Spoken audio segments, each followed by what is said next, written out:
Hello guys, this is for Virgo. Virgo, welcome dito sa aking channel, Kapalaran 888. Welcome. Alamin natin kung anong messages, vibration, gabay, energy para sa lahat ng Virgo. I hope na makuha mo yung energy. I hope na makuha mo yung message na para sa'yo, Virgo. So please connect your intuition, Virgo, sa lahat ng barahan na lumalabas dito sa ating readings. Okay. Virgo, number 12, Queen of Diamonds. Second is 4, number 4. This is key. Susi siya. So, unahin muna natin ito na Queen of Diamonds. Sinasabi na posibleng ikaw, Virgo, bilang isa kang anak, possible na ikaw ay ikaw yung kaligayahan ng pamilya mo, ng parents mo, or ng family mo.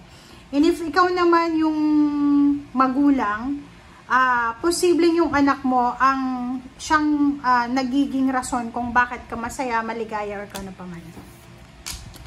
Etong second card, sinasabi ng barahan na to na congratulations sa'yo, Virgo, kasi etong key na to, etong susi na to is sinasabi na malapit ka na magkaroon ng tagumpay. Okay? So, sinasabi ng barahan na to na unti-unti, malapit mo na makuha, ma-manifest yung tagumpay na pinapangarap mo or pinagpipray mo.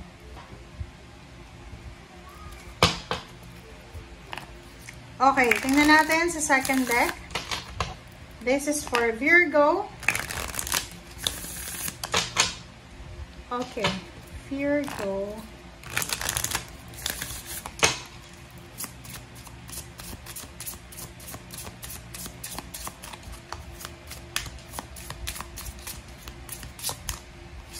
Okay, Virgo, there's two cards. The Barley Moon, Friendship, number 24/6, and the Cold Moon, Personal Alchemy. Wow! So, dito sinasabi ng baraha sa'yo na merong magbabago sa buhay mo. Okay, so dito, Virgo, sinasabi ng baraha na meron kang manifestation na makukuha para sa sarili mo. Personal changes, personal transformation. Like for example, gusto mong pumayat, pangarap mong pumayat, so isa yun sa posibleng mangyari. Pwedeng yung pangarap mong pagpapapayat or pagpapataba ay makuha mo. Like for example, yung yung facial, 'di ba? Facial changes, transformation. Pwede gusto mong magpa-rhinoplasty, ganyan. So, marami kang personal changes na pinaplano na possible mong makukuha at mangyayari yan. Friendship, sinasabi ng barahan na yon. Ikaw din ay posibleng magiging swerte.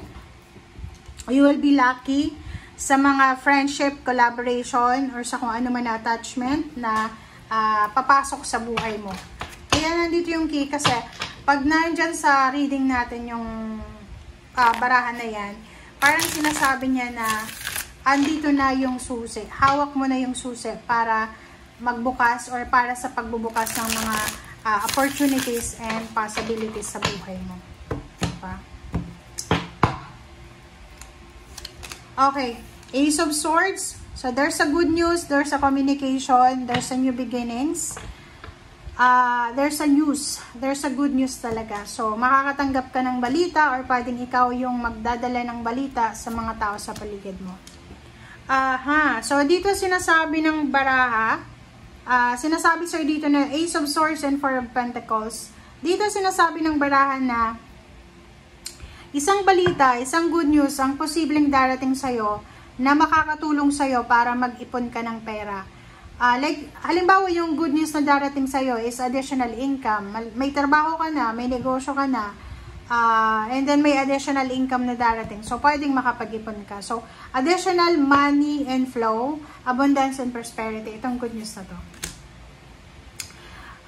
Yung iba din sa inyo dito, Virgo, maybe this is international job. So, sinasabi ng barahan na pwedeng meron na international travel, international job offer na posibleng darating sa'yo. Hangman. So, hangman, sinasabi ng barahan na maraming hindi natuloy, maraming hindi nangyari na pwedeng naging rason kung bakit wala ka ng tiwala. Like for example, nag-apply ka sa isang bansa, tapos na-scam ka or naloko ka or naghintay ka. So, parang hindi ka na masyadong interested. But, diba? There's a miracle eh. Kung kailan hindi ka na interesado, tsaka makakatanggap ka ng isang napakagandang offer na pwedeng magdala sa'yo ng financial gain. Okay, judgment. Justice. Oh, diba? So, kung may kaso ka na kinakaharap, possible na makatanggap ka ng positive answer, positive outcome, diba? Papabor sa'yo yung hustisya. And sinasabi ng barahan, maybe there's a karmic blessing, karmic justice, contract signing na ino-offer sa'yo na kinakailangan mong magdesisyon kung talagang tatanggapin mo. O, diba? So, sinasabi ng barahan sa'yo, Virgo, na you're going outside from the tower, from this tower. So, maybe, like for example, nawalan ka ng trabaho, na terminate ka, sinasabi ng baraha sa'yo na possible na may bagong trabaho na papasukin ka, mag-offer ulit sa'yo ng trabaho. Or maybe you're in restricted position. Like for example, nakapag-asawa ka ng abusive or kung ano pa man. Sinasabi ng baraha na pwedeng magkaroon ka ng chance or pagkakataon na makaalis sa relationship na yan.